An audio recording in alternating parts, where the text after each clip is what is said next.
Welcome, Connor. Hey, Bart.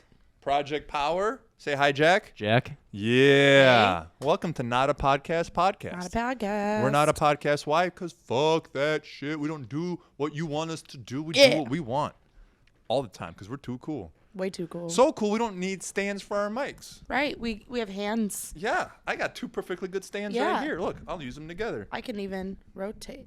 Oh, ambidextrous. Yeah. I was going to say ambiguity, but that's definitely not the right word. We're also really intelligent. So because we're so intelligent, what we need from you guys, we need a like, boom. Boom. We need a subscribe, boom. Boom. And we need you to comment and share this shit. Yeah. We need that from you because what we're doing is just for the help of everybody. So throw us a bone. Let us be able to help more people because why not? We're not going to make money off this shit. We're just going to make sure that we help people. Yeah. Right? We just want to hang out. Just listen to our Have thoughts. a good time. We obviously have the coolest thoughts ever. Yeah. Like, we just had the microphone. Should I say it? Probably not. No. Yep. All right. Anyways. Moving on. Jack. The man, the producer, the man who has the answers, but no face. No one knows what Jack No one. No. Is he a boy? Is he a girl? Maybe on episode 100 he'll 100? do a face reveal. You guys are too young, but there used to be a show called Home Improvement, and Home Improvement was a neighbor, like there was like about a family. Anyway, Mr. Wilson was a character that for like years and years and years and years, all you saw was the top of his eyes over the fence. Yeah. And like that was just, he was like the wise guy that like told you like all the lessons and stuff. You know, he would talk to Mr. Wilson after, but you never saw his face. And then like on the last episode, one of the kids got married and there's Mr. Wilson in the church, full face. Wow. And you're like, wow, I wish they would have covered his face. Right. Imagine he just had like no teeth. Yeah, it was just a meth head. It was just meth head Wilson. Who was Mr. Wilson is a meth head. He's just chilling in his backyard all day. Jack, man, what are we talking about today, homie? Well, we've covered Connor's kind of epiphany part of her life, but I don't think we've really covered your epiphany phase. Yeah. Wow. Your turn. On the spot. Your turn, therapy. Yeah. Well, okay, let me lay down for this. Epiphany, like what? Well, let's like go over my moment of whenever I was like, fuck. Yeah. Did you have a moment like that where you were like, or like a time frame in your life where like you were just like, There's been a couple, to be honest with you. So we've touched on it when we talked about me in college when I decided to live by myself, right? but not really by yourself because you had your fake roommate that Well, was I also you. living with myself, my alternate ego, Right. which kind of was true because like, okay, there's always that person that you know you want to be, right? There's always like the character list and like the action list that you wish you had, but you don't because either you're trying to appease your friends or your fucking parents or whatever, right? Yeah. So that college was like that first step into like, I'm only going to do the things I really want to do, and I'm only going to be like the person I really want to be like. But I didn't really know essentially, like you think you know who that is. Like in your mind, you're probably going like, I want to be loyal and I want to be trusting and I want to be hardworking and I want to be disciplined and I want to be, and that word sounds great, but like, does anyone ever really execute what that sounds or looks like in their mind all the way through? For sure. Right. Right? I don't think they do. They say, I'd like to be disciplined. Well, what does that mean? Yeah. Like, can you play that out in your mind? Yeah. So when I was alone in college for those years, like that's what I started learning what like discipline and stuff actually was like. It's not glamorous. It's not cool. It's not motivational. It's usually dark and depressing and lonely and like all these emotions that you like negatively associate are how really great things become, real. Yeah. Right. So that first epiphany was when I decided to stop drinking and I decided to take fitness seriously. And I, ate really well. I trained really well. I didn't do anything else. I didn't go out, didn't party, didn't really have a social life. The part of me that never died though was wanting to appease people and like not ruffle anyone's feathers. Like I never ever wanted to have arguments with people. I did whatever I could to just smooth things over, you know what I mean? Yeah. And that didn't change for a long time. Even after I started at S2, especially after I started at S2, I just wanted to appease Andy. Yeah. Like I was diehard, right? We had the conversation. I was the first. I wanted to clarify. I was the first person to get a raise that didn't change titles. Right. So like if you obviously got management, they gave you a raise. Yeah. But like I was the first person to stay in his position and then earn more money. A raise without like a promotion. I Correct. guess. Yeah. Okay. Exactly. But even then, again, like I was good at my job because I pleased every customer that came in through the door. But to have a hard conversation with a coworker or whatever, like that really wasn't who I was. Mm-hmm. None of this would have existed if I stayed that way. Yeah. You know what I'm saying? Yeah. Because like with Ryan, with the fire marshal, like appeasing him would have just meant, okay, I'll tear down all the fucking drywall or the studs and start over, right? So let me see when that was where like I decided to not be a fucking doormat anymore. It's still hard. I'll be honest with you. It's not the easiest thing to do in the world to be okay with having hard. It's like just like discipline. Like when you chose to eat clean, and then right now when you choose to eat clean, like is there a difference between how you feel about it now versus when you first started? Meaning the difficulty. Like is it any less difficult now to eat clean than it was back then? Yes and no. Right. Yes and no. I agree. Yeah. Yes, because you've done it so much. Yeah.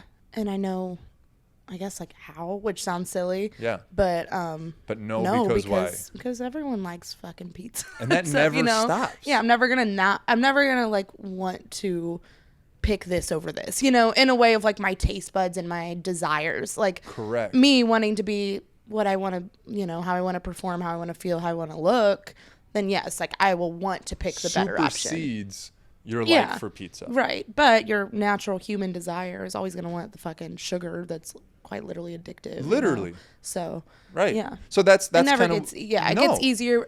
Maybe it just gets more familiar. Normal. Yeah. Exactly. And not easy, just normal. 100%. Yeah. It becomes more normal to have to fight those feelings. Yeah. Because when you grow up, right, when you're a kid, like all you know is how you feel, and then all your parents do, or people around you, they try to give in to those feelings, like how you feel. Here we go, like this. You're hungry. Here's the food, and so you grow up going like, well, if this is how I feel, then I need to just lean into that. Yeah.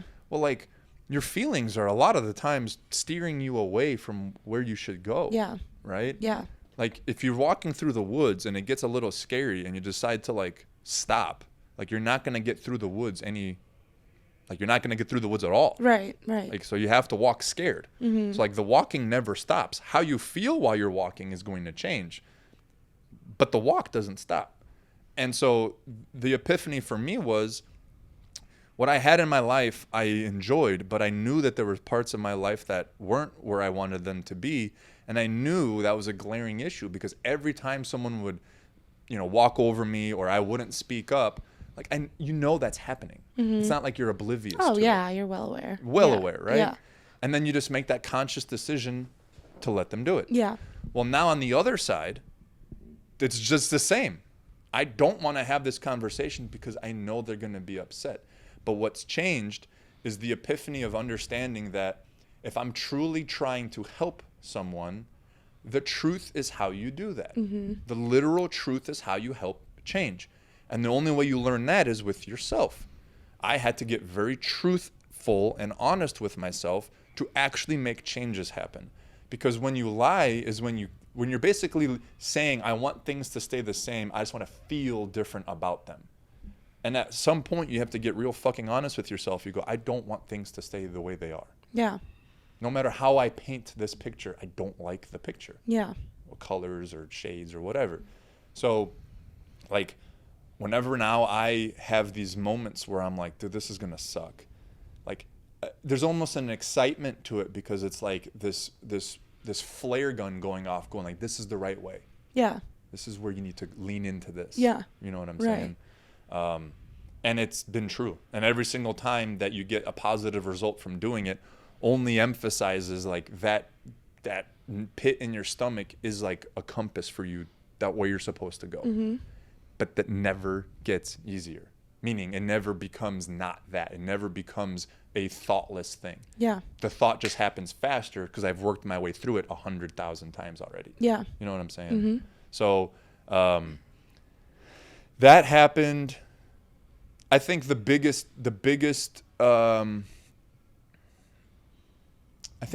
epiphany was when I actually left S2 when it comes in regards to that, because I had no one to fall back on.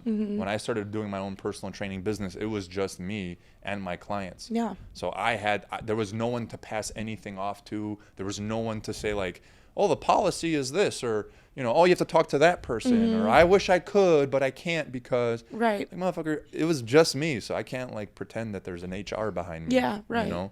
So that created a huge necessity for me to become a lot more honest with people. And when I did, lo and behold, the relationships with people and their progress exponentially exploded. Because no longer were we accepting what was going on and just painting a nice picture about it. Now we're actually attacking the things that need to change in order to have something happen. Yeah. Positive. So What made you decide to go from S2 to personal training?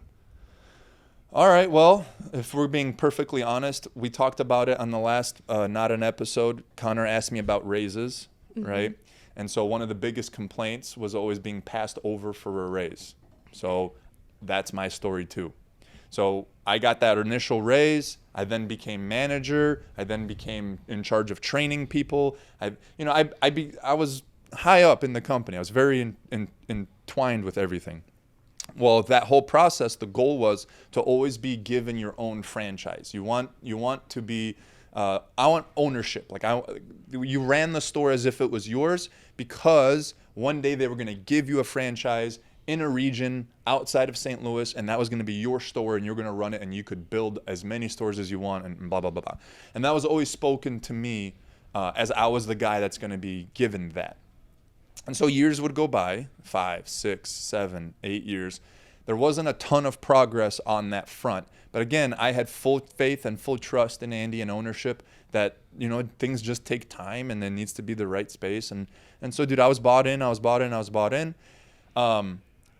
My mentality of leadership lacked some of that hard conversation type character.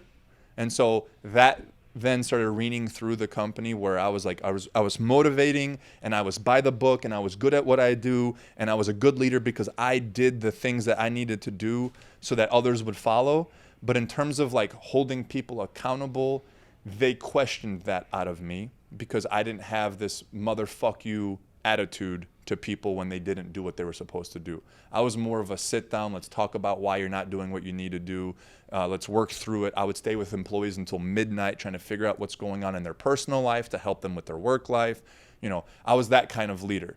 And at the time, for whatever reason, they didn't want that type of leadership moving up in the company. So as I was on fast track to become that, it slowly became apparent that that wasn't essentially what they were looking for anymore.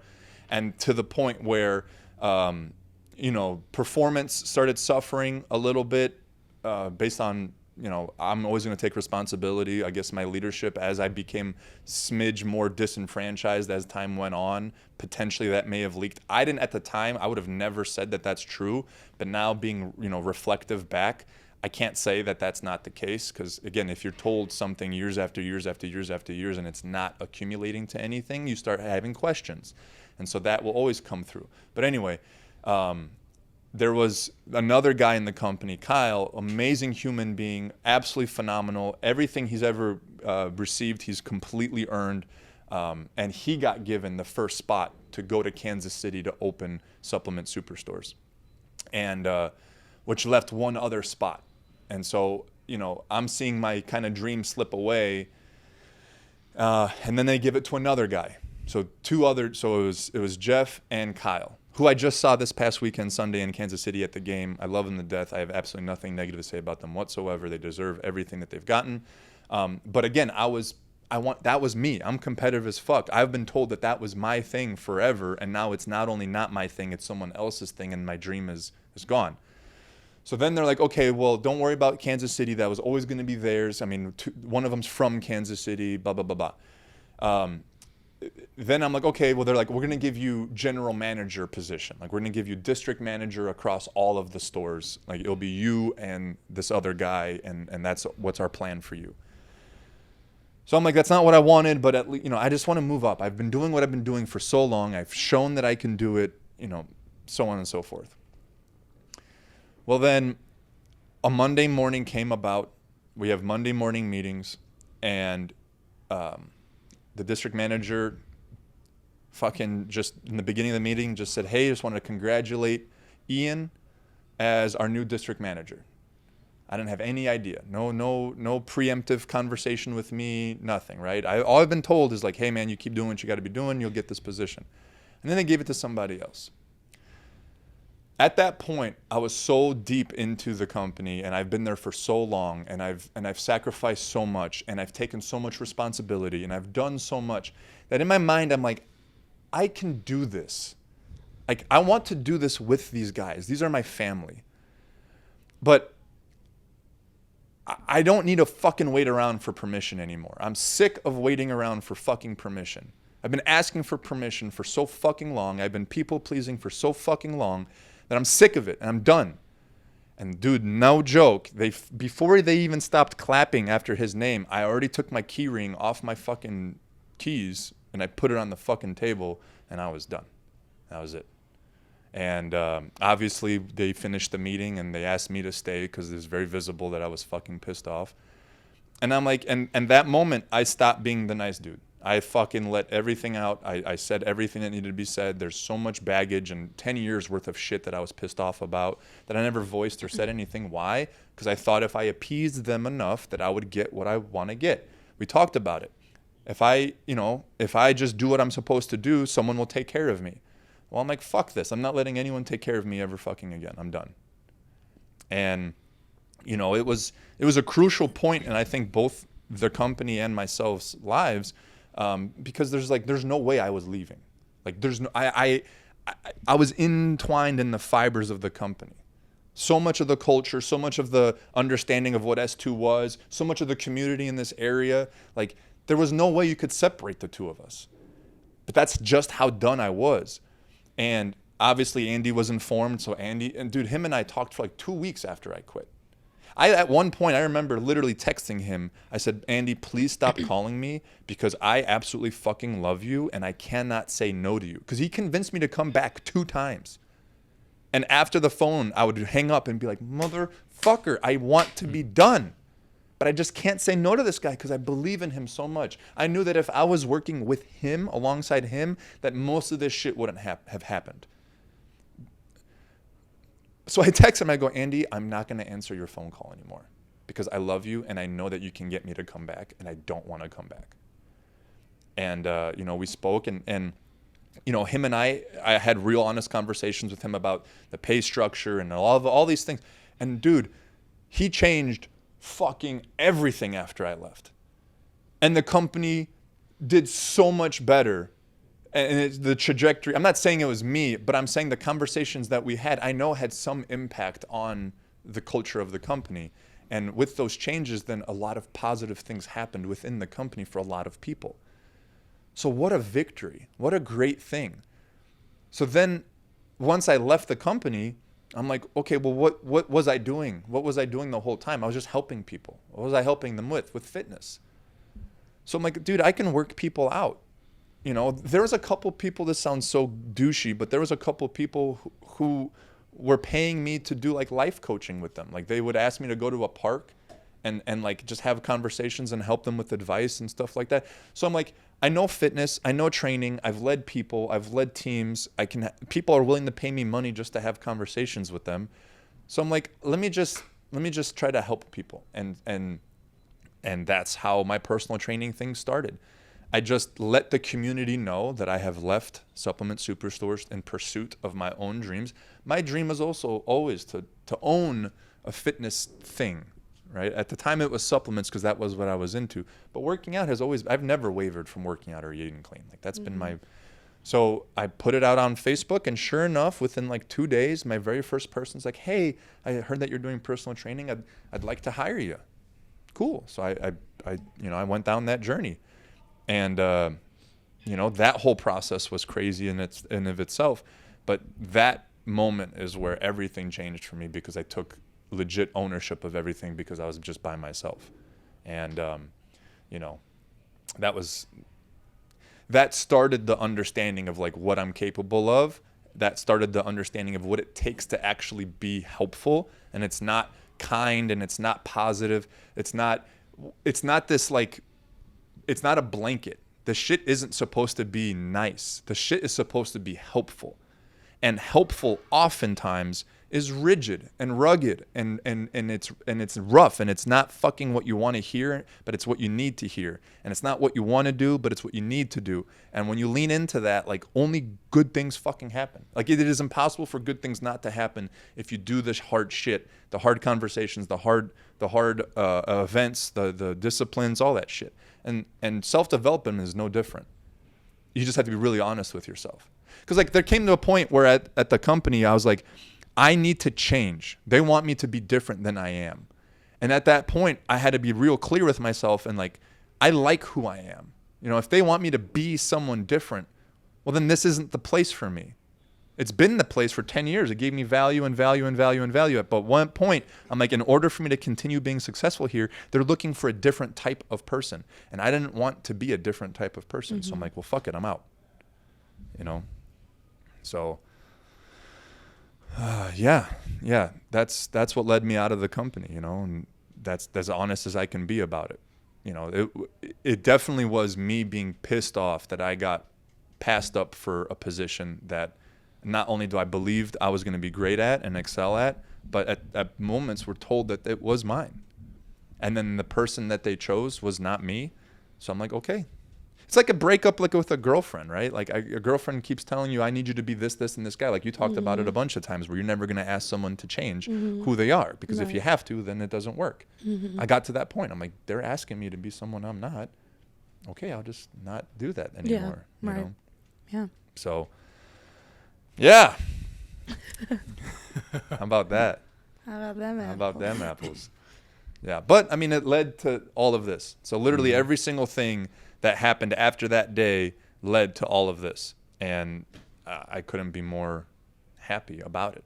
Which I know then means the next step from this to the next stage, it's going to require that same uncomfortableness. It's going to require all the same type of emotions, all the same doing things I don't feel like doing, or saying things I don't want to say. And that never fucking changes. You can ask any high-level person. I was very fortunate to be around Andy, and when I was around him, I was around other really high-level people, and it's the same conversation. Why so often when you meet someone of stature do you go, wow, they were so down to earth?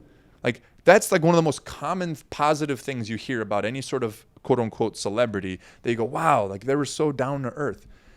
That's because all they're doing is all the hard shit that every regular person fucking faces. They just choose to do it versus not do it. Of course they're a regular person. There's nothing special about anybody that accomplished these things. They're just the ones that fucking go into it versus everybody else going around it. That's the only difference.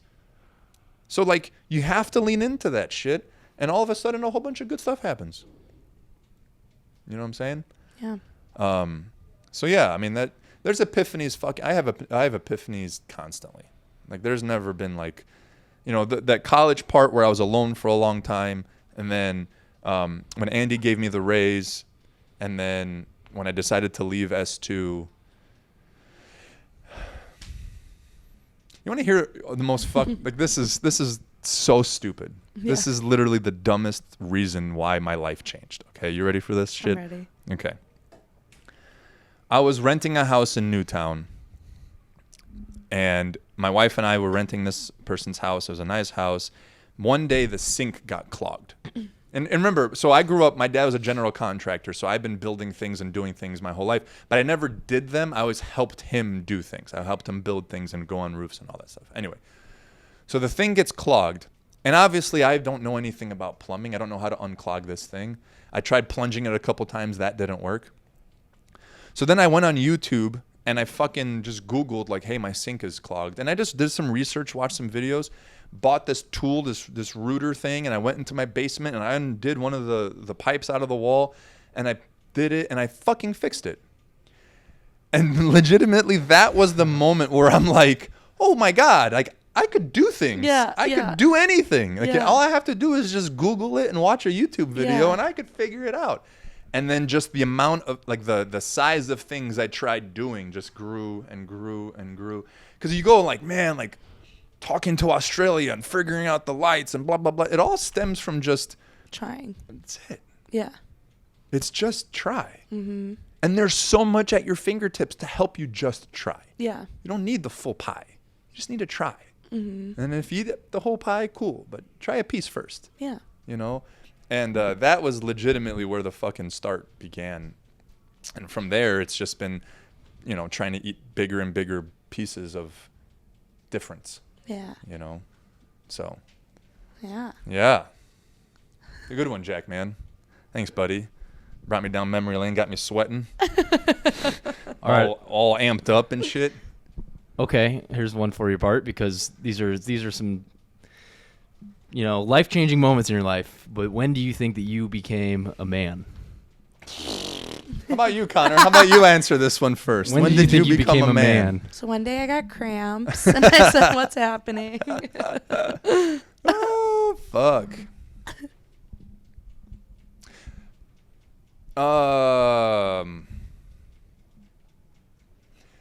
I believe that a man is someone who takes responsibility for their shit, steps up to the plate when it's their turn to step up, and executes when it's time to execute. So I don't think that anyone, man, this is hard. This is hard because there's levels of responsibility that change, right? Anytime that you take on a new level of responsibility, you become more of a man. I think there's a constant learning of how to be a man because there's a constant, like I thought about this the other day. Tell me what you think about this. So, you know the feeling of being fulfilled or unfulfilled, right? Yeah. I know. I have no idea what that is. Someone's shaking the windows. All right. Fulfilled or unfulfilled. Every single stage in your life that has pushed you to the brink of like super high pressure, you feel really full. Your plate is full, right? You're spinning a lot of plates at the same time. There's a lot of analogies, but like you feel at your maximal capacity mentally, emotionally, physically, right? And then you learn little tactics and habit trees to lessen that pressure, right? You're still doing all the same hard shit that used to freak you the fuck out, but now all of a sudden, like you can handle it because you've learned how. Yeah. If you stay in that route too long, don't you feel unfulfilled? Yeah. You do. Yeah. And so literally think about like the terms fulfilled and unfulfilled is every stage of life, you fill yourself up thicker and fuller and have to handle more shit, and you do. And then the pressure becomes less. So like if you want to picture this, it's like a balloon that's now been deflated a little bit. You know that the balloon's been inflated more. Mm-hmm. And you go, this is not as big of a balloon as I can have. Right. And then most people, unfortunately, live unfulfilled until life throws something at them to increase their pressure. Mm-hmm. Successful people figure out that they've deflated a little bit, recognize it, and then go, how can I fill myself back up? By putting more shit on my plate. That's what the point of, like, for me, why I did 75 hard. When I decided to do 75 hard, I was literally freaking the fuck out, busting at the brim of pressure. I was emotionally fucking done. I was physically fucking done. I literally couldn't handle anything else. So then I decided to handle some more. Mm-hmm. So, like, it's ironic because, again, the things that make you feel that pressure are what you fucking need to feel fulfilled. Yeah. So in terms of becoming a woman or becoming a man, I think it's the process of filling yourself back up and learning how to handle that new pressure. Yeah. Because at any point, if you decide to stop doing that, the characteristics, quote unquote, that make you an adult or a man or responsible or mature, they start to dwindle. Because you have more free time on your hands that you're choosing to maybe do stupid things with or unproductive things with. That's why high level people, they're never not, quote unquote, busy. What they might be busy with might change, but they constantly keep themselves at full capacity because it always makes them feel fulfilled. Yeah. So that's a pretty hard conversation to have with yourself when you finally go, oh man, I got through it. That was so hard. We built it. We're done. Lights are up. There's people. We have fucking members. I can pay the bills. Whew, never have to feel that way again. And when you do that, your life fucking turns and goes to complete shit. Instead, you go, oh, I can handle it. I know I can handle it. I just did. Let's push some more. What else we got? And this is the slippery slope. I think people talk shit on successful people all the time. We're like, well, when's enough enough? It is not about acquiring. It's about expanding yourself and your capacity for life and experience and knowledge and understanding. Like that constant fulfillment is what makes you need to be responsible and mature. You know, you hear like, you know, like half the shit that I do, like the stuff that you keep yourself doing, you don't need to do it.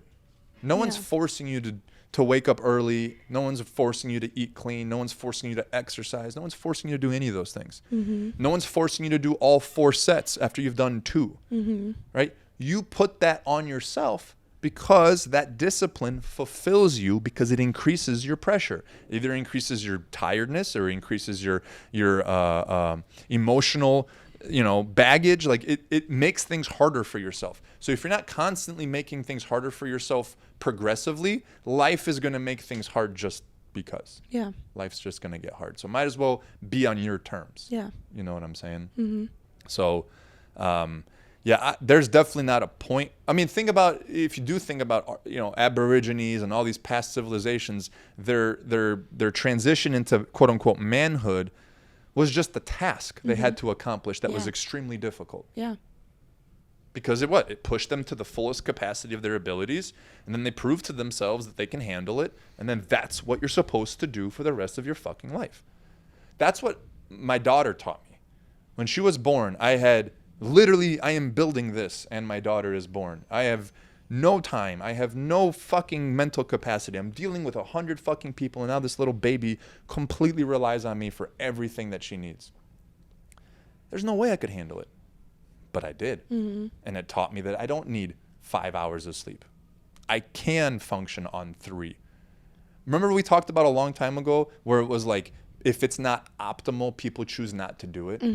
Yeah. Right? Yeah. You can do so much without optimalness. For sure. You know? Yeah. So those type of moments are what teach you like how little you actually need to keep going and how little you actually have to have in order to be able to do things. I don't need any knowledge. I can literally hop on the fucking internet, watch 2 videos, and pretty much do anything I want to do. And so the moment you stop doing that, I think you lose your manliness, and I think you lose your womanness. You know, if you have 2 kids and you raise them till 18, and then after 18 you become an irresponsible, you know, hurting yourself bitch, I don't think you're a woman anymore. You know, it's just, you have to be constantly expanding yourself to your fullest capacity, which changes over time because you fill out more and more and more and more and more. You're capable of so much more than you think. I haven't heard that said that way, and I like that. Yeah. Okay, so given your definition, this is a question for both of you. What percent of, let's say, Americans are men and women over the age of 18? You think we're at a space where you're saying like mentally where we're at as a country? What do you think, Connor? You get to deal with a lot of like straight public figures in your restaurant. I do, yeah. So yeah, I meet a lot of people every single day. A lot of people. A lot of people every single day. And so from their manners and how they interact with you, and you just roll your eyes because I already fucking know. Yeah, it's not good. It's not a high percentage for sure. And like, it's actually like what makes me the most sad is like watching kids get raised that way. And like when kids don't have manners, or when kids are on their phone and so is their entire family at dinner. And I'm like, that's what breaks my heart because they're helpless. Like they were taught that that's correct. You know, like they don't know that what they're doing is wrong and that they're now not going to be a man intern or a woman because their parents aren't, you know? Yeah. So, but then on the flip side, it makes me so happy when it's the opposite, you know, Like, because sometimes the kid is the nicest and most polite person at the table, or like the spokesman for the table, or the funniest and polite. And so, yeah, but yeah, it's not a high percentage. I don't know how to even like gauge that number, but it's not where we should be, I would say. Yeah. We've gotten so good at avoiding things, like, because the cell phones are just an avoidance. Yeah. Right? A lot of these, like, movements that we see are just avoidances of actual issues. So the biggest issue I think, face in society is the lack of men and women being men and women. Everyone's trying to be a teenager their entire fucking life. And we can see this because, number one, 30-year-olds still live with their parents, right? We have people watching cartoons deep into their fucking 50s, right? Yes, there's some adult cartoons, sure, right? The South Parks and all that stuff. But at some point, like, I have a picture in my basement in my gym of 1940s Wrigleyville. It's like where the Bears used to play, was the baseball stadium. And there is not one person, and there's a crowd of 300. There's not one person not in a dress or a coat and jacket and a nice hat. Not one person. I guarantee not all of them are bankers and lawyers and shit. There's fucking, bakers. And we have decided to try to hold on to infancy as long as we possibly can, thinking that somehow translates to youth being longer.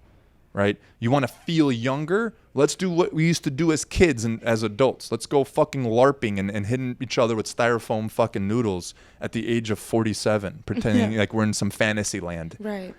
Like, dude, free time is okay. Recreational time is okay. But production of your being is how you feel fulfilled. Because everything else is an avoidance of that. Just like we talked about, if you have to mow the fucking grass and you lay on your ass and watch Netflix, you don't forget about the grass. Yeah, you don't enjoy Netflix one bit. You pretend you do. Yeah. I found this great show. Yeah. Yeah, but your yard looks like shit. And you know it does, and that's all you're thinking about. And you try not to talk about it. Yeah. Hey, come on inside. Oh, sorry about the mess and sorry about that, but let's watch this show. Yeah. I don't want those people in my fucking life, and unfortunately, there's a mass majority of them out there. Yeah. And at some point, you gotta grow the fuck up. You gotta grow up, and you have to start being proud of yourself for growing up. You gotta get proud of yourself for doing responsible actions and taking things on yourself to keep yourself accountable. You don't need other people to keep you accountable. You don't need the store or the fucking even the gym. I'm going to help people try to remember this, but I shouldn't be the one that makes you keep yourself from being fat. Like, we got to get some self-respect back as a nation. And once we get that self-respect back, then we can start worrying about where we're going to go in the future. But there will be no future because we just keep trying to be kids until we die. Like, I don't know, man. It's not very high, but I will say the young generation, and this is always what I feel like happens, I feel like a generation of pussies comes through, and then the generation behind it goes, we don't want to be pussies, and then they go hard the other direction. Agreed. You think about like the 70s, bunch of pussies, right? Everyone was like a hippie, and it's all about love, and no one wanted to do nothing. They smoked weed and fucked all day. Their kids made the 80s, which was like Wall Street money, fuck everything but fucking working, right? Which then created the 90s, which was grunge and Nirvana and fucking just drugs and chill and don't worry about nothing, which then made the 2000s, which was bling bling and spinners. And so like there's a toss back and forth. Yeah. So my football team when I was in high school was absolute dog shit for like 10 years. Dog shit, dog shit, dog shit, dog shit. And then all of a sudden, an incoming 8th grade class says, we're not going to be dog shit. I'm fucking sick of you pussies making my name bad because I'm going to the school you created where everyone thinks you're pussies. Yeah. They fucking didn't lose for like 5 years. Right? Same thing's happening now. My staff is young. And it's young because I have the generation that's sick of the fucking pussies that came before them. And they see what's happening when you don't take responsibility and you don't work hard and you don't try your best and you try to figure out things to make it easier for yourself. They see how fucking miserable everybody is. And they keep hearing how that's how you become happy. And you look at it and you go, that doesn't make sense. This generation that's, my generation is preaching this spiritual fucking awakening of this is how you become happy and balanced, and this is the root of all being, and this is how you should never, you should only do things because people believe in you, not because they don't like you, and all this foo-foo shit. And it all sounds awesome, but then when you take a step back and look at it and you go, everything sucks. People suck. No one's nice to each other. Like, everyone's hateful. Like, everything is fucked up. Yet all we hear is all this positive, how we should love each other shit. Obviously, something's not right there. So when we create more self-respect for ourselves and we do the best we can, then I can show you how to do the best you can, and then you become proud of yourself. Well, then now we're two people who are proud of ourselves together doing other cool shit. And like, that's how you create a winning fucking atmosphere for everybody. Mm-hmm. You don't need to like create little boxes for them to live inside of and say, you're going to be safe here as long as you don't leave these walls. Like, you need to be able to go everywhere and be fucking safe. I need to teach you how to be the best you can be by being the best I can be. And that's it. So I hope, and I have a high feeling that this next population coming through is going to kick the living shit out of everyone that's been here right now. The 40 to 20-year-olds right now are going to get their asses handed to them by the 10 to 20-year-olds right now. That's my thought. I think the next crop is going to bring us back on track. Because that's usually how it is. Fashion, everything. They did whatever we're doing, they don't want to do. They want to do something that has been done in the past. So they're going to go back to, like, you know what's cool? Fucking making money and getting Lamborghinis. Working hard. I hope. The only thing that's really different now is, like, you can make money on OnlyFans and fucking Right. Etsy and shit. Yeah, boys necessarily don't really make money on there, but yeah, there will be one that figures out how to do it. I'm working on it. Yeah. So, what time we got there? 9:50. Okay, we got about 10 minutes. I hijacked this entire episode. That's good. I'm not. Yeah. Yeah. All right. It's a good day to do Both that. of you are like, My just brain's Bart, not here. carry the fucking ship. Please. You know what? I'm the fucking carry the ship. Let's go. Give me another one. Give me 10 more minutes of this shit. What else? Okay. All right. Okay. okay. What are you rapping? What the fuck? Okay. Little John over here. Okay. Well, we something that I wanted to talk about is you were a fighter for a little bit, right? Uh-huh. What even put you into that in the first place? Oh. How old were you? What? Yeah, I mean, it was in college. I had a full ride to play volleyball at Lindenwood. So I played a season sophomore year ago and I have a real bad shoulder injury. So it prevents me from being able to play volleyball. I'm a competitor. I'm an athlete. So I need to do something. One of my buddies asked me if I would want to join him in some BJJ, mixed martial arts practices and stuff. And it didn't hurt me to throw punches or grapple. So I was like, let me just do that. And I didn't enjoy it. I'll be honest with you. I'm not a person who wants to break your arm. Like, I was rolling with a guy once, and it was his first day. And at the time, I was like 270, 275. I was a big boy. I'm still a big boy, but I was a bigger boy. This guy, it was so egotistical. Like, I'm cool because I love the sport, and I want it to be pure, and I want it to learn, and I want to progress. There are guys who are barroom fighters who are like, because this is just when UFC started becoming popular, everyone was jumping on board. So there was this another guy who came his first practice, and he was rolling against me. I had him in a submission, and he wouldn't tap. I'm like, bro, I got you. Let's reset. Like, he goes, no, fuck you, bitch. You ain't got shit. Okay, pal, here we go. Snap. And I fucking broke his forearm. Loudest snap ever. Ooh. Guy was a single income household. He was a construction worker. His wife was pregnant. They just had a baby. And now he can't work because his arm snapped. And I'm like, I don't want to be that guy. I don't want to be the dude who ruins people's fucking lives. Like, that wasn't really my thing. I was okay with it. Like, I was good with the fighting aspect. I was athletic. I'm quick and all that stuff. But like, I didn't like, there was so much bullshit because of the barroom fighters involved that like the purists weren't as easy to stay with. So I did it for 4 years and I got out of it. I had a workout with like the Chicago Bears, the director of personnel for the Bears. It's a long story, but anyway, it wasn't something I enjoyed doing, but I'm such a competitor that I kept finding things to try to compete in. And so that was the main thing that was for. Like, I never let anyone watch me fight. There's no videos of me fighting.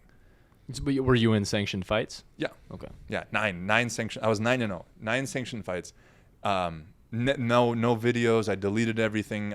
I'm sure you can fucking find it if you really, really dig. But like, I didn't let my wife at the time, my girlfriend, like, I didn't let anyone come and watch me fight, because I had so much darkness in me that, like, when I fought, like it was, I didn't want people to know me like that. So that's yeah, I think of the fighters that I know and that I've interacted with, I mean, to a certain extent, you have to be almost broken in some way to really be in that. It's different. Like I said, I did it for the sport. I didn't do it to hurt people. But when your shit's on the line, like, you don't want to get hurt, so you have to muster that out of you, you know. And I didn't like that feeling. I didn't like, you know, it wasn't for me. You know, it just wasn't, like, it was always a relief when it was done, not an appreciation, if that makes sense, right? When I played football, when I did volleyball even, like, I couldn't wait to get on the field. I wish the game would never fucking end. I would want to play literally forever. Fighting, I couldn't wait for that thing to be over.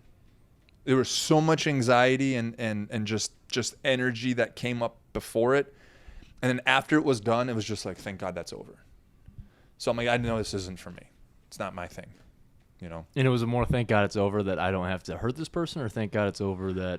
You know, I haven't really unpacked what that was. I just knew that I didn't enjoy it, and I couldn't wait for it to be over. Like, there was obviously, like, I liked winning, and I liked, you know, there's nothing more like I beat you up, right? In a football game, if you lose, you can pretend like, oh, if we saw each other in the parking lot, like, I'd fuck you up even though you beat my team. Like, after fighting, like, I beat you up, you know, like, there's no, yeah, but if we played chess, bro, like, no, I beat you up. I didn't feel great about that. Right. So it's like, I don't know. It was a sport for me. I won the sport every time I won, but I wasn't ever, like, you know, putting my dick on people, if that makes sense. So, yeah, it's a great sport. It's definitely different now than when I was doing it. I will say that the time I was doing it, like I said, it was just getting really popular. And so there was a boatload of people who liked street fighting going into MMA. Whereas now it's like wrestlers, boxers, people who actually appreciate MMA. They've been doing it from a young age. They understand the discipline, the cohesiveness. When I was doing it, it was just a bunch of barroom guys who wanted to legally fight people. And so, like, those weren't my people, if that makes sense. I guess that's maybe more of what, I didn't feel like I belonged in the sport, if that makes sense. Makes sense. I think that's more of it. You know, I wasn't, like, proud of the people I was around. Not to talk shit, but that's true. Like, there weren't, like, people I'd be proud to say that they were my friends. I had a couple, obviously, but like I said, there was a lot of just gangsters from the streets. So, yeah. Cool. Thanks for hearing me talk, guys. That was fun. It's fun for me. Perfect. Fun for me. Yeah, I mean, shit. It's not a podcast, so we do whatever the fuck we want. We're hanging out. I probably moved in and out of focus 18 times while I was talking. So every bit of. It's going to be a good one. It's going to be a good one. It is going to be a good one. It's always going to be a great one. Every Tuesday, guys, our full length comes out. And then throughout the week, we'll have little shorts, little tidbits of the previous week's long format. So every Tuesday, be on the lookout for a new episode. Comment as much as you can, because I want to fight with you if I have to. But really, you know, we want to know what you guys think so that we can tailor this to what you guys care about. Because, again, this is just for you guys. Like, that's the whole thing. So thanks. Love you. Peace. Bye. Bye.